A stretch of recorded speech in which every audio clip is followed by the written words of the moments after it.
हर हर महादेव जी की जय हो। सब भाइयों भाई दीदी लोग के राधे राधे। सिलिया फेंको लबाना रस हो पापा, लोढ़ावा फेंके लकूर खेत, ए पापा लोढ़ावा फेंके लकूर खेत। धियावा बियाहला साजना घर हो पापा, धियावा बियाहला साजना घर हो पापा, काहे रोवेला पूक फार, ए पापा काहे रोवेला पूक फार।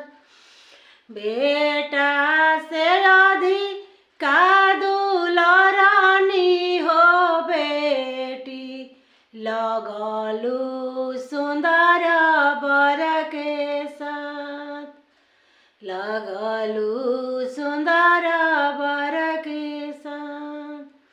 खोरवन खोरवन बेटी दूधावा पियवनी हो, दहिया खियानी छालीवार, ए बेटी हो दहिया खियानी छालीवार।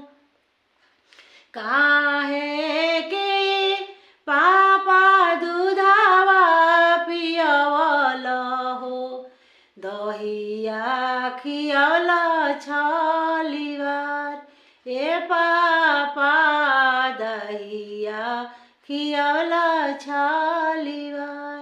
काहे के पापा अधिका दुलारल हो, काहे के कइला तू प्यार, ए पापा हो काहे के कइला तू प्यार।